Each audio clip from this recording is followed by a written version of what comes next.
ఈ దినము కొద్ది మాటలు మనం ధ్యానించుకొని త్వరగా ముగించుకుందాము. స్తోత్రం. హల్లెలూయా. ఫిబ్రవరికి రాసిన పత్రిక 11వ అధ్యాయంలో నుండి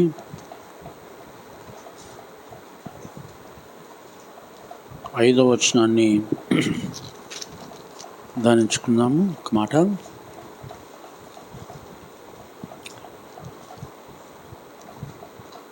పౌలు భక్తుడు ఫిబ్రవరి సంఘానికి రాసిన పత్రిక, ఈ పత్రికలో నుండి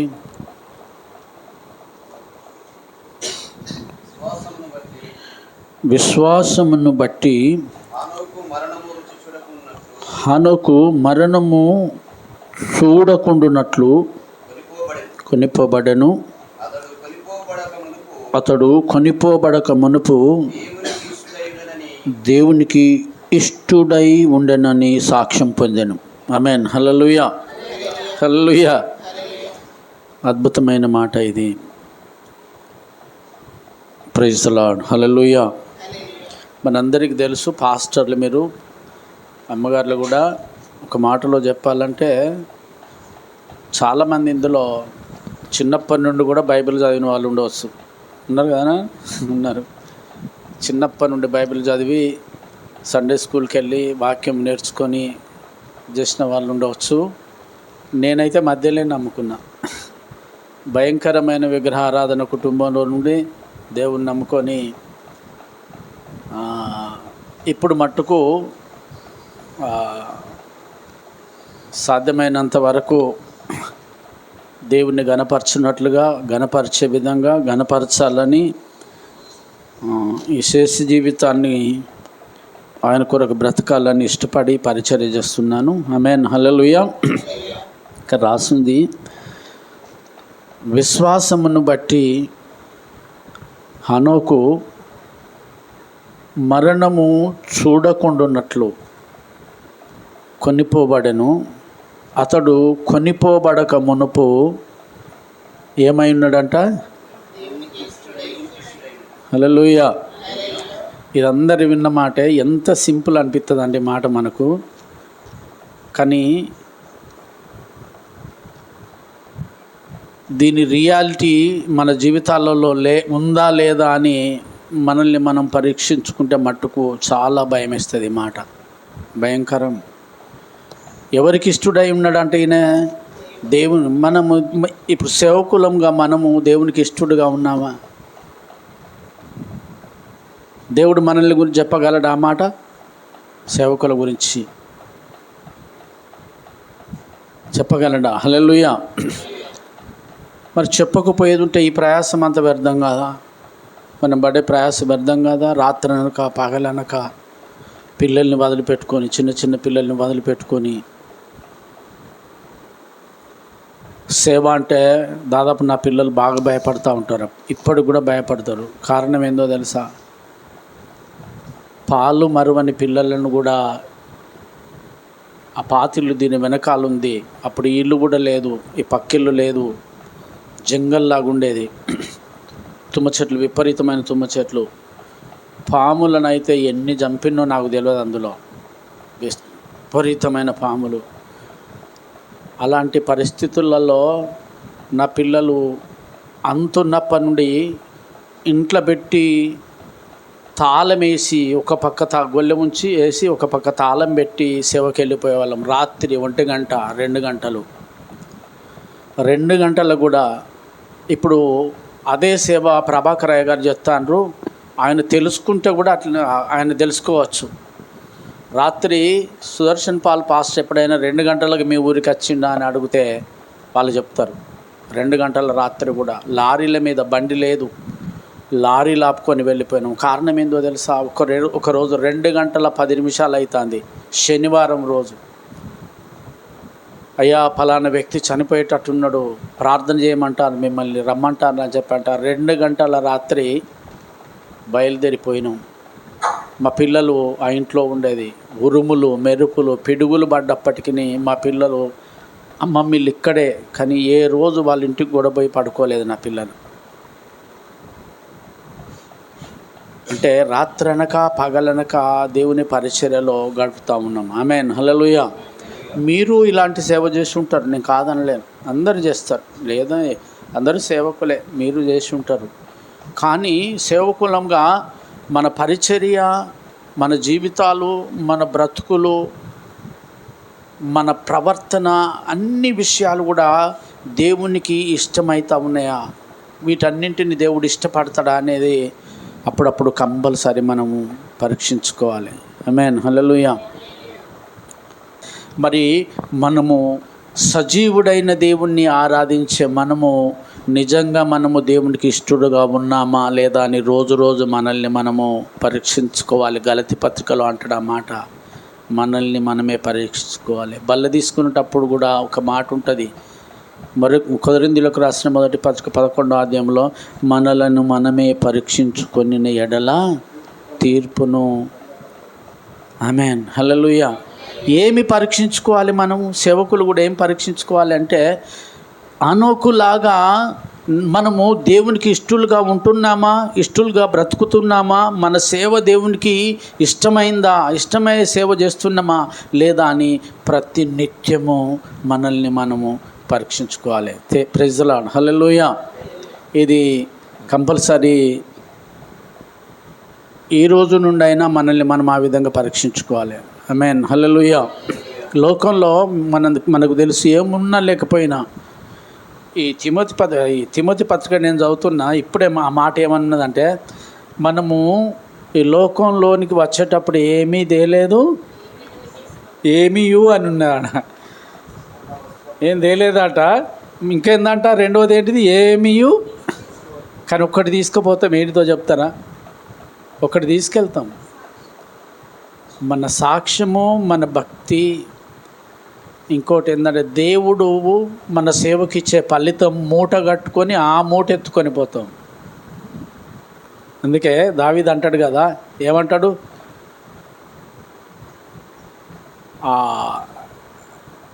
నా కన్నీళ్ళు నీ బుడ్డిలో కదా చక్కగా తూచబడునుగాక అంటాడు. అంటే జోకి తీసుకెళ్ళాలి మనం అక్కడికి. హల్లెలూయా. అంటే ఒక్క చుక్క కూడా తక్కువ కాకుండా అవి చక్కగా తూచబడాలి అంటాడు. అంటే ఈ భక్తికి సంబంధించిన విషయాలలో కొంత ఫలాన్ని మనం తీసుకెళ్తాం తప్ప ఈ భూమి మీద ఇంకా ఏది తీసుకెళ్ళాం. కాబట్టి వాటి కొరకు మనం పరిగెత్తుకోకూడదు. కానీ ఈ దినము నేను సంతోషపడుతున్నా మిమ్మల్ని చూసి. ఆమేన్, హల్లెలూయా. ఈ రీతిగా దేవునిలో గడపడం, అందులోనూ వీళ్ళందరూ ఒక్క దగ్గర ఉండరు. ఇంకోటి, వేరే మీటింగులకు అడిగిపోతే జాతరలాగా ఉంటామే తప్ప ఇంత ఆత్మీయంగా నాకైతే తెలియదు. ఈ విధంగా ఏకాగ్రత కలిగి హృదయపూర్వకంగా దేవుణ్ణి ఆరాధించే సమయం మనకు దొరకకపోవచ్చు. ఇది చక్కటి సమయము. మీరందరూ వచ్చి, మీరు ఏమాత్రం చిన్నోళ్ళు కాదు, మీలో ఏమాత్రం చిన్నోళ్ళు లేరు, ఏమాత్రం అల్పమైన వాళ్ళు లేరు. అందరూ దేవుని దృష్టిలో ఘనమైన వాళ్ళే. దేవుడు ఎవరిని తక్కువ చేయడు. ఆయన ఒక్క సేవకుడు, ఈయన తక్కువ సేవకుడు అని ఎవరిని అన్నాడా? బైబిల్ ఎవరిని అనలేదు. కాబట్టి మిమ్మల్ని ఎట్లా అంటాడు? అనలేడు. అందరు గనులే. చాలా వందనాలు మీరు ఇందాక వచ్చినందుకు, మా దగ్గరికి వచ్చి మాకు ప్రార్థన చేసినందుకు. ఇది ఇదే విషయాన్ని మనల్ని మనమే పరీక్షించుకోవాలి. మన సేవ కానీ, మన జీవితం కానీ, మన ప్రార్థన కానీ, మన భక్తి కానీ, ఇవి దేవునికి ఇష్టమైనవిగా ఉండకపోయేది ఉంటే మన ప్రయాసం అంతా వ్యర్థమైపోద్ది. మేము రాత్రి పగలు తిరిగిందంతా వ్యర్థమైపోతుంది. మేము కూడా రాత్రి పగలు తిరిగింది, మీరు రాత్రి పగలు తిరిగిందంతా వ్యర్థమే కదా. కాబట్టి దినదినం మనల్ని మనమే పరీక్షించుకోవాలి. దేవునికి స్తోత్రం, హల్లెలూయా. పరీక్షించుకొని దేవుడి చేత, చాలా అందరికీ తెలిసిన మాట, బల నమ్మకమైన మంచోడు అనిపించుకోవాలి. ఆమేన్, హల్లెలూయా. మంచోడు అనిపించుకోవడానికి ఒకసారి దానియేలు గ్రంథం ఒకసారి తీయండి. దానియేలు గ్రంథములో నుండి 6వ అధ్యాయము 5వ వచనాన్ని చూద్దాం ఒకసారి. దానియేలు 6:5.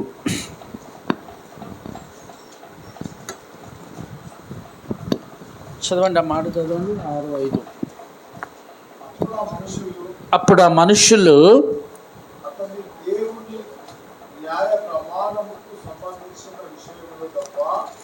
అతని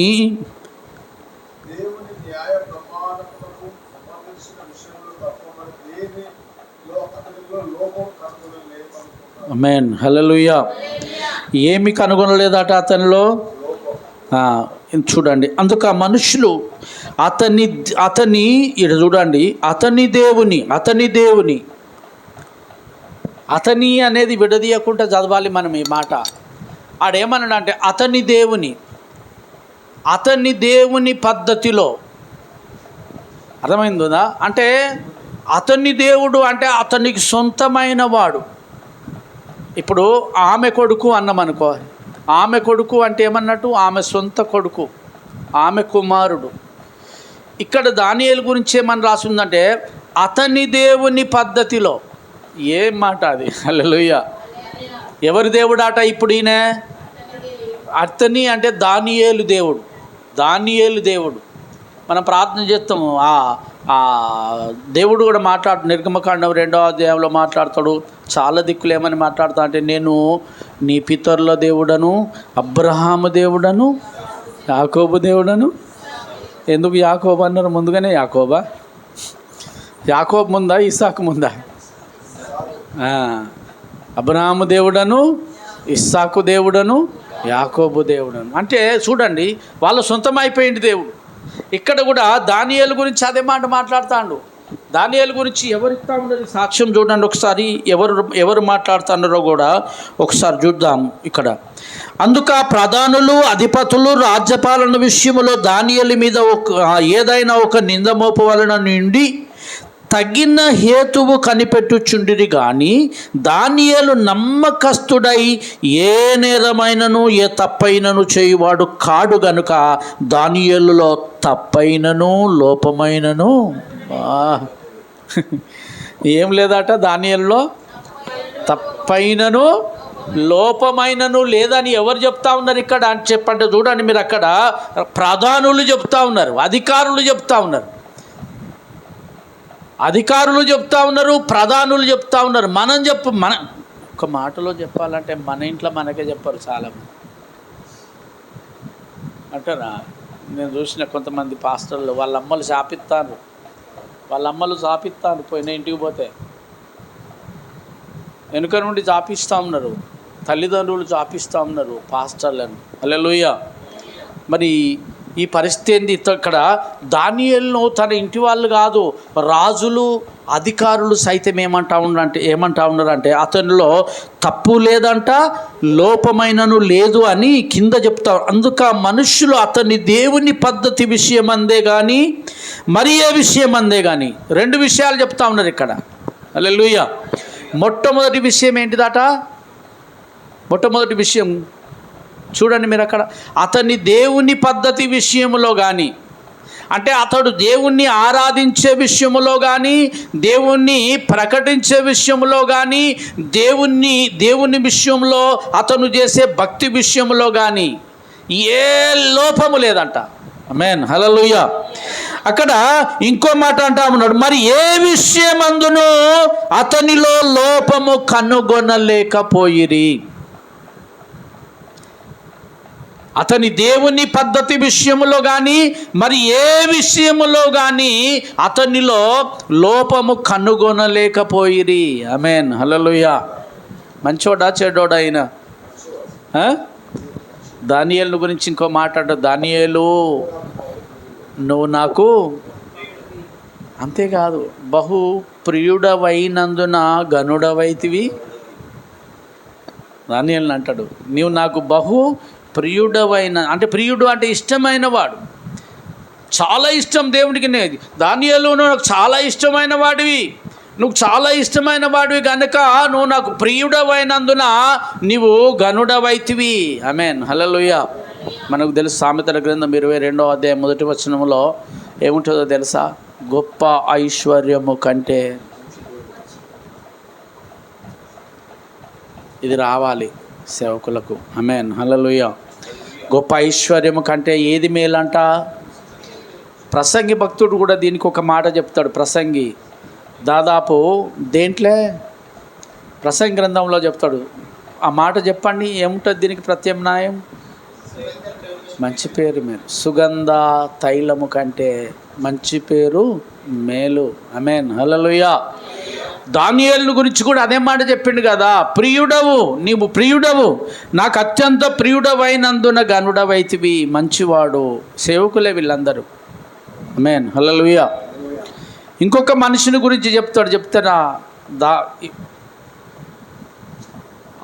యోసేపును గురించి ఒక మాట ఫరో చక్రవర్తి మాట్లాడతాడు. ఆదికాండము తీయండి 41వ అధ్యాయం. నేను ముగిస్తా, దాదాపు తొందరగా ముగించడానికి ఇష్టపడుతున్నాను. నేను ఇద్దరు తొందరగానే అయిపోద్దాం. ఆదికాండము 41వ అధ్యాయము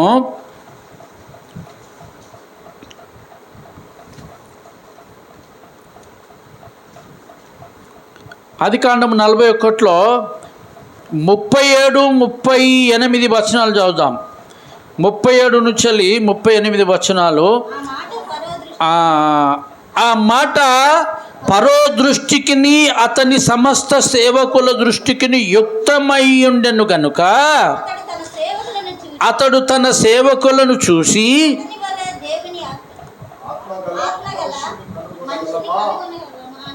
ఇతని వలె తల్లి, ఇతని వలె దేవుని ఆత్మగల మనుష్యుణ్ణి కనుగొనగలమా అంటే అర్థమైంది. ఉంటాడా ఇట్లాంటి వాడు భూమి మీద?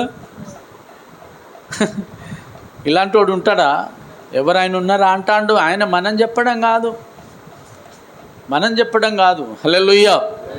గుర్తుపెట్టుకోండి, బైబిల్లో ఒక మాటే ఉన్నది, నీవు కాదు, నీ కొరకు సాక్ష్యం ఇవ్వాలంటే పరులు చెప్పాలనింది సామెతల గ్రంథంలో. నువ్వు సాక్ష్యం ఇచ్చుడు కాదు, ఎవరు చెప్పాలి? పరులు చెప్పాలి. హల్లెలూయా, పరులు చెప్పాలి.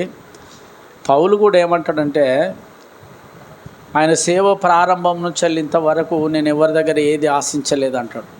సమూయేలు అదే మాట చెప్తాడు, నేను ఎవరి గాడిదని తీసుకోలేదు, ఎవరిని ఎద్దుని అడగలేదు, బంగారం తీసుకోలేదు. వాళ్ళు ఇచ్చే సాక్ష్యాలు ఇవి అని. హల్లెలూయా.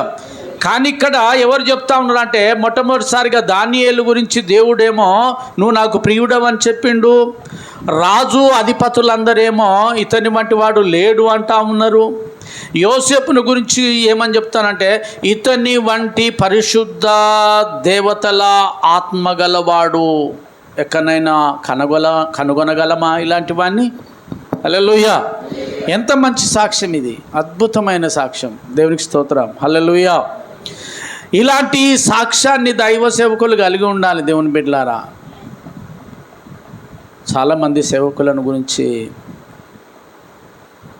నేను ఈ ప్రభాకర్ చాలా కాలం నుండి నాకు తెలుసు. ఇక్కడ ఎట్లున్నాడో వాళ్ళ ఇంటి దగ్గర అట్లనే ఉంటాడు ఆయన. నేను పోయి చూస్తే ఇక్కడ ఎట్లా ఉన్నాడో అలాగే ఉంటాడు. హల్లెలూయా. అట్లే ఉండాలా సేవకులు? వేరే రకంగా ఉండాలా? అలాగే ఉండాలి. చాలాసార్లు నేను మీకు చెప్తా ఉంటా, ఈ అబ్బాయి నాతోనే ఉంటాడు మా సంఘంలోనే. మన గురించి సంఘం కూడా చెప్పాలి సాక్ష్యం. హల్లెలూయా. మన గురించి బయటోళ్ళు కాదు, మన కుటుంబము చెప్పాలి, సంఘము చెప్పాలి, బయటోళ్ళు చెప్పాలి.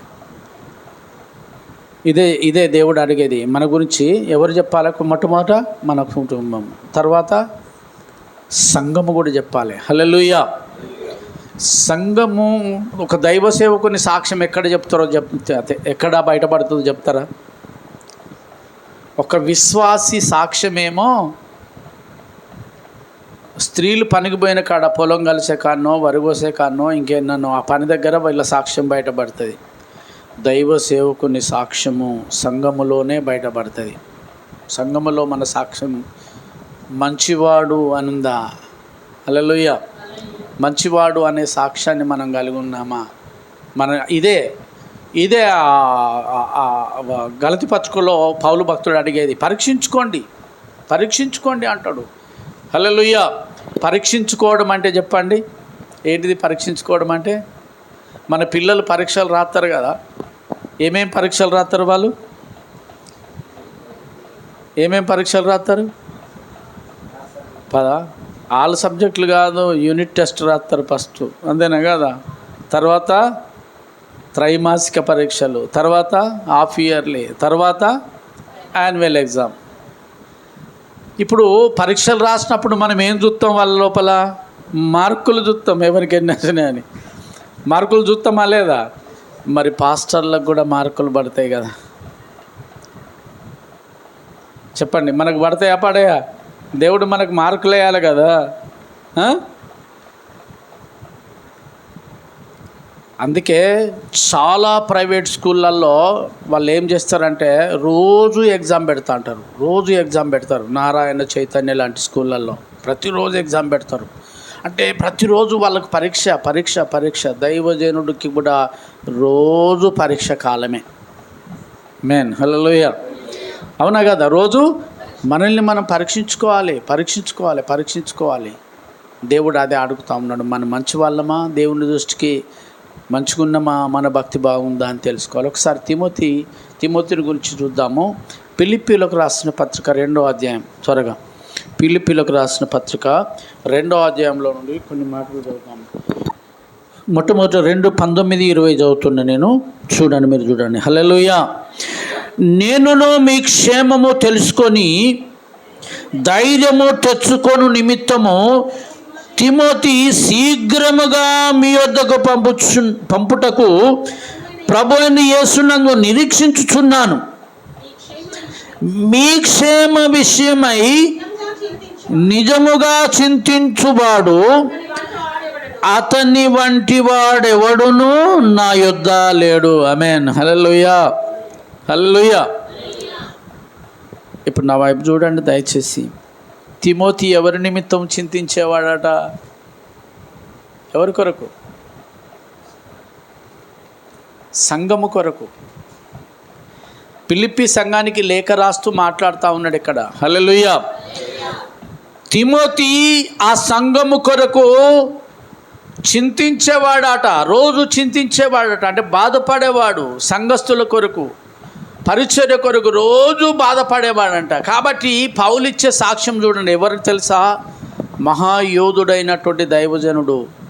Praise the lord. హల్లెలూయా. ఇప్పుడు నేను అడుగుతా, ఈ సమయంలో దయచేసి మీరు నా వైపు చూసి నాకు సమాధానం చెప్పండి. తిమోతి వయసు ఎంత ఉంటుంది కావచ్చయ్యా?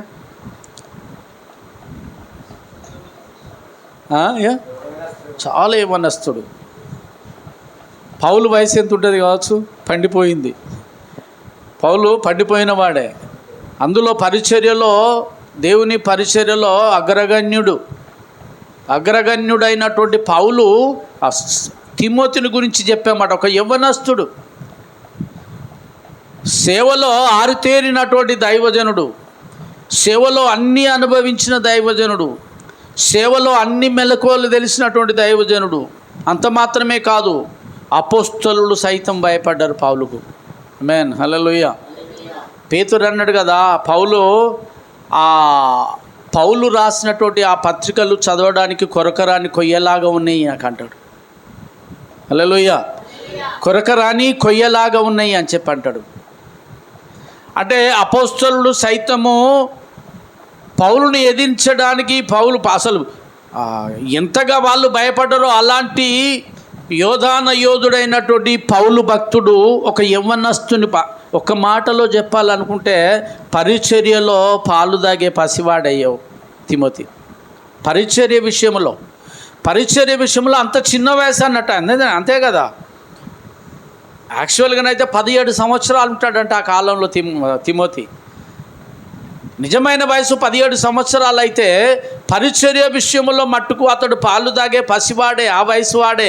అలాంటి ఆ పసివాడిని గురించి దైవజనుడు పౌలు గారు ఇచ్చే సాక్ష్యం ఏంటంటే, ఇతడు ఎవరు? తిమోతి నిజముగా మీ నిమిత్తము చింతించువాడు అనుకుంటూ, ఇతని వంటి వాడు నా యొద్ద ఎవ్వడునూ లేడు. మెన్. హల్లెలూయా. హల్లెలూయా. అందరం చెప్దాం, ఇతని వంటి వాడు నా యొద్ద. అంటే పౌలు దగ్గర సేవకులు ఉన్నారా? మరి ఇంకా రానా? పౌలు దగ్గర ఇంకా సేవకులు ఉండవచ్చా? చాలామంది ఉన్నారు. ఎఫెఫ్రా కానీ, ఒనేసిము కానీ, తేమా కానీ అనేక మంది ఉన్నారు. ఇక్కడ తిమోతి కంటే పెద్ద వయసు వాళ్ళు ఉన్నారు, అంతే కదా. తిమోతి కంటే చాలా పెద్దవాళ్ళు ఉన్నారు, పౌలు దగ్గర పనిచేస్తూ ఉన్నారు. తిమోతి కంటే చిన్నవాళ్ళు ఉన్నారు. వీళ్ళంతమంది ఉన్నప్పటికీ కూడా ఆ పరిచర్యలో ఏమాత్రం అనుభవం లేని ఆ పసివాడిని, పరిచర్యలో పసివాడుగా ఉన్నటువంటి ఆ తిమోతిని గురించి పౌలు ఇచ్చే సాక్ష్యం ఏంటంటే, ఇతడు నిజముగా మీ నిమిత్తము చింతించువాడు. ఇతడు, ఒక మాటలో చెప్పాలంటే ఇతడు యోగ్యుడు. ఆమేన్, హల్లెలూయా. ఇతని వంటి వాడు నా యొద్ద ఎవడు లేడు. నేను అంటున్నా, హల్లెలూయా. దేవుడు ఏదో ఒకరోజు మనం అందరం దేవుని న్యాయపీఠం ఎదుట నిలబడతాం కదా. మీరు, నేను కూడా మనందరం అక్కడ నిలబడతాం కదా. అప్పుడు దేవుడు వచ్చి నీ మీద చేయబెట్టి అక్కడ ఉన్న వాళ్ళందరిలోకి వెళ్ళా, ఇతని వంటి వాడు ఎవడు లేడయా. హల్లెలూయా. ఎంత అద్భుత సాక్ష్యం అది. ఇలాంటి వాడు, ఎజ్రా లాంటి వాడు, హోషేయ లాంటి వాడు, ప్రభాకర్ లాంటి వాడు, పాల్ లాంటి వాళ్ళు, ఇతని వంటి వారు లేరు అని చెప్పి అంటే ఎంత ధన్యత. అందుకే అంటాడు కదా, పాట పాడతాడు, నీవిచ్చు బహుమతులను స్వీకరించి నిత్యానందముతో పరవశించు వేళ, ఎవరికి తెలియని ఓ కొత్త పేరుతో నిత్య మహిమలో ఆయన పిలిచి, ఆయన మనల్ని పిలుచుకొని హానర్ చేయడం, పిలిచి హానర్ చేసి, ఇలాంటి దైవజనురాలు, ఇలాంటి ప్రార్థనా పరురాలు, ఇలాంటి అంగలార్చేటువంటి సహోదరి దైవజనురాలు లేదయ్యా మా కాడ. ఆమేన్, హల్లెలూయా. అమ్మ, మీరు ఎప్పుడైనా ఇలాంటి మీటింగులో పోయినప్పుడు ఎవరైనా మీ గురించి మాట చెప్పవచ్చా? ఎట్లా చెప్తారు? మనం రోజొక్కరి దగ్గరికి పోతే ఎట్లా చెప్తారు? వాళ్ళకి ఏం తెలుస్తుంది? తెలియదు కదా. మన పిల్లవాడు ఆమె దగ్గరనే ఎదుగుతూ ఉన్నాడు కనుక, అంతేనా కాదా? మీ పిల్లలు, మన పిల్లలు మన దగ్గరనే ఎదుగుతారు కనుక వాడిలో ఉన్నటువంటి మంచి లక్షణాలేవో, అవలక్షణాలేవో ఆ పిల్లవాడు ఎప్పుడు ఏ విధంగా ఉంటాడో పూర్తిగా తెలిసిపోతుంది మీకు. ఆమేన్, హల్లెలూయా. అప్పుడు సాక్ష్యం ఇవ్వడానికి సులువుగా ఉంటుంది. దయచేసి నేను మీ గురించి నేను ఈరోజు దేవుడు ఈ మాట చెప్తా ఉన్నాడు. ఏమని చెప్తా ఉన్నాడంటే, నిజంగా అనేకుల ఎదుట మీ గురించి, అయ్యా ఇగో ఈ సహోదరు ఉంది కదా, ఈమెలాగా ప్రార్థన చేసేవారు ఎవరు లేరయ్యా, ఈమెలాగా కన్నీరు గార్చేవారు ఎవరు లేరు, ఆత్మల కొరకు ఈమెలాగా ప్రయాసపడేవాళ్ళు ఎవరూ లేరయ్యా అని చెప్పని సాక్ష్యం ఇస్తే అప్పుడు మన పరిచర్య దీవించబడుతుంది, మన జీవితాలు ఆశీర్వదించబడతాయి, సేవ ఆశీర్వదించబడుతుంది. ఆమేన్, హల్లెలూయా, హల్లెలూయా. ఆ మాట చూడండి ఎంత చక్కగా అంటుండో. తిమోతి గురించి ఇక్కడ కొన్ని మాటలు రాసింది. అక్కడ మీ క్షేమ విషయమై నిజముగా చింతించువాడు ఇతని వంటి వాడు ఎవడు నా యొద్ద లేడు. అందరూ తమ సొంత కార్యములనే చూసుకున్నారు కానీ యేసుక్రీస్తు కార్యములను చూడరు. ఆమేన్, హల్లెలూయా. ఇక్కడ మళ్ళీ 22లో అంటాడు, అతని యోగ్యత మీరు ఎరుగుదురు. ఈయన గురించి చూడే మాటలు నేను అంటున్నా. ఇంతకుముందు చెప్పిన కదా, ఈ అబ్బాయి గురించి చెప్పిన నేను, ఇతని యోగ్యత మీరు ఎరుగుదురు అంటా ఉన్నాడు. అంటే సంఘమంతా తిమోతిని గురించి ఎంతగా, అసలు సంఘానికి ఎంత భరోసా ఉన్నదో తిమోతి మీద, ఇతని యోగ్యతను గురించి మీరు ఎరుగుదు. చాలామంది గురించి చెప్తాడు. ఏమంటా అంటే, తేమ ఇహలోకమును చెప్పండి స్నేహించి వెళ్ళిపోయింది అంతే. ఇంకా కొంతమందిని గురించి వాళ్ళు నన్ను అనరాని మాటలు అంటూ ఉన్నారు. కొంతమందిని గురించి చెప్తాడు, పౌలు చెప్తాడు, ఫలానా వాళ్ళు నన్ను చేర్చుకోకపోవడమే కాకుండా నన్ను కొంత హీనంగా మాట్లాడినరయ్యా, వాళ్ళని గురించి నేను దేవునికి అప్పచెప్తా అంటాడు. కానీ తిమోతిని బట్టి ఏమంటాడంటే, మీ క్షేమ విషయమై నిజముగా చింతించువాడు ఇతని వంటి వాడు నా యొద్ద ఎవడు లేడు అని చెప్పని ఇతని యోగ్యతను గురించి మీరు ఎరుగుదురు కదా. మేన్ హల్లెలూయా. ఇతని యోగ్యతను గురించి మీరు ఎరుగుదు కదా. అంతే. దేవుడు ఏమి చూస్తాడయ్యా అంటే మన బట్టలు చూడాడు. మన బట్టలు ఎవరు చూస్తారు చెప్పండి? మనం వేసుకున్న బట్టలు ఎవరు చూస్తారు? ఒకరు చూస్తారు చెప్పండి, ఎవరు? మనుషులు చూస్తారు, అంతేనా? సాతాను కూడా చూస్తాడు. సాతాను కూడా చూస్తాడు మనం వేసుకునే బట్టలు. జకర్యా గ్రంథంలో ఒక దినము యెహోషువ దేవుని ఎదుట నిలబడ్డాడట. మలిన వస్త్రములతో నిలబడి ఉండగా అని రాసింది. మలిన వస్త్రములతో నిలబడి ఉన్నప్పుడట సాతాన్ అంటుందట కదా, చూసినావా, యెహోషువ గురించి నువ్వు మాట్లాడుతావు కదా, ఈయన పాస్టర్ అంటావు కదా, ఈమె పాస్టర్ అమ్మని చెప్తావు. ఆ బట్టలు చూడు ఎట్లున్నాయో. ఆ బట్టలన్నీ మాసిన బట్టలతో తలకాయ మాసిపోయింది. ఆ మాసిన బట్టలతో నిలబడ్డాడు అని చెప్పని సాతాను యెహోషువ మీద ఫిర్యాదు చేస్తూ ఉంటుంది. ఒక ఆయన పాట రాసిండు, మలినంబైన వస్త్రాలతో నేను నీ ఎదుట నిలుచుండగా కృపతో నా నేరములను క్షమించి పరిశుద్ధ వస్త్రములతో నన్ను అలంకరించితివే అంటాడు. మలినంబైన వస్త్రాలతో నిలవబడ్డాడంట యెహోషువ. సాతాను నేరం మోపుతా ఉంది. ఈ లోకము నేరం మోపవచ్చు, సాతాను నేరం మోపవచ్చు. అప్పుడు దేవుడు ఏమన్నాడో తెలుసా? ఇది నా ఇంటి విషయం, నోరు మూసుకో అన్నాడు. సాతాను అన్నాడు, ఇది నా ఇంటి విషయం, ఇది నా కొడుకు, నేను చెప్పుకుంటా అని చెప్పని అప్పుడు పరిశుద్ధ వస్త్రాలు తీసిచ్చిందంట యెహోషువకు దేవుడు.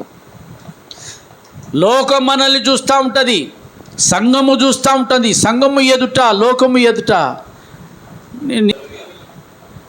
డబ్బు ఎవరికి చేయదు? ఎవరికన్నా చేయదా? కానీ బైబిల్లో అదే మాట ఉన్నది, నమ్మకమైన వానికి దీవెనలు మెండుగా కలుగును. నమ్మకమైన వానికి దీవెనలు మెండుగా. ధనము సంపాదించుటకు అతురపడు వానికి ఏంటిదంట? తరచుగా ఆటంకములు కలుగును, శోధనలు, శ్రమలు కలుగును అని రాసింది. హల్లెలూయా. అర్థమైంది తెలుసా? నమ్మకమైన వానికి దీవెనలు మెండుగా కలుగును. మరి ధనము అతురపడువాడు అంటే అర్థమైంది? ఆశతో పరిగెత్తేవాడు. ఇక్కడ అక్కడ ఎందుకండి దేవుడిస్తాడు మనకు? దేవుడిస్తాడు అంతే, గుర్తుపెట్టుకోండి. సామెతల గ్రంథంలో మనం చదువుతాం కదా, నరుడు తన రెక్కల కష్టార్జితము ద్వారా ఆశీర్వదించేవాడు. ఆదికాండం 17వ అధ్యాయంలో అదే పోను ఆదికాండము 38లో కావచ్చు, రిబ్కా దగ్గరికి ఎలియాజరును పంపించినప్పుడు ఎలియాజరు పోయి రిబ్కా తల్లిదండ్రులకు సాక్ష్యం ఏమని ఇస్తాడు చెప్తారా? ఎవడైనా ఒక్కరు చెప్పండి, ఏమని సాక్ష్యం ఇచ్చిండో? దేవుడైన యెహోవా నా యజమానుడైన అబ్రహామును ఆశీర్వదించిండు. ఆమేన్, హల్లెలూయా. అక్కడ యెహోవా ఆశీర్వదించడం వల్ల అతడు గొప్పవాడాయను అని రాసింది. యెహోవా ఆశీర్వదించడం వల్ల అతడు గొప్పవాడైండంట. ఆమేన్, హల్లెలూయా. మనము ఇప్పుడు నాకు చాలా సంతోషం వేసింది. ఎజ్రా గారిని 20 నిమిషాలు రావాలంటే ఉరికొచ్చిండు ఆయన. నోవాహు ఓడలో నుండి బయటికి వెళ్ళిన కాకి ఏమైందంట? ఎడ తిరుగుతుందంట? అది లోకంలో తిరుగుతుంది. బయటికి వెళ్ళింది కాబట్టి లోకంలో తిరుగుతుంది. అది దేవుని చేతిలో ఉండాలి దైవ సేవకులు. ఆమేన్, హల్లెలూయా. అక్కడ కాకి కూడా అంతే కదా, నోవా చేతిలో ఓడలో కట్టబడి ఉన్నంత వరకు ఆ రక్షణ అనే ఓడలో కట్టబడి ఉన్నంత వరకు కట్టుబడి కూడా కట్టుబడి ఉన్నంత కాలం అది జాగ్రత్తగా చక్కగా ఉంది. కానీ ఎప్పుడైతే స్వేచ్ఛ దొరికిందో కదా, ఇష్టానుసారంగా తిరుగుతూ ఉంది. ఆమేన్, హల్లెలూయా. బట్ దేవునికి హానోకు లాంటి వారు కావాలి. ఆమేన్, హల్లెలూయా. దానియేలు లాంటి వారు కావాలి, యోసేపు లాంటి వారు కావాలి, తిమోతి లాంటి వాళ్ళనే దేవుడు కోరుకుంటాడు. ఆమేన్, హల్లెలూయా. కాబట్టి దైవజన్మ, ప్రియమైన దైవ సేవకులారా, సేవకురాలారా, ఇలాంటి సాక్ష్యం కొరకు ప్రయాసపడదాం. తిమోతి లాంటి సాక్ష్యం కొరకు, ఇతని వంటి వాడు నాకు కావాలని దేవుడు మనల్ని కోరుకునేలాగా ప్రయాసపడదాము. దేవుడి మాటలు మనందరి వెనుకలో ఆశీర్వదించును గాక. ఆమేన్.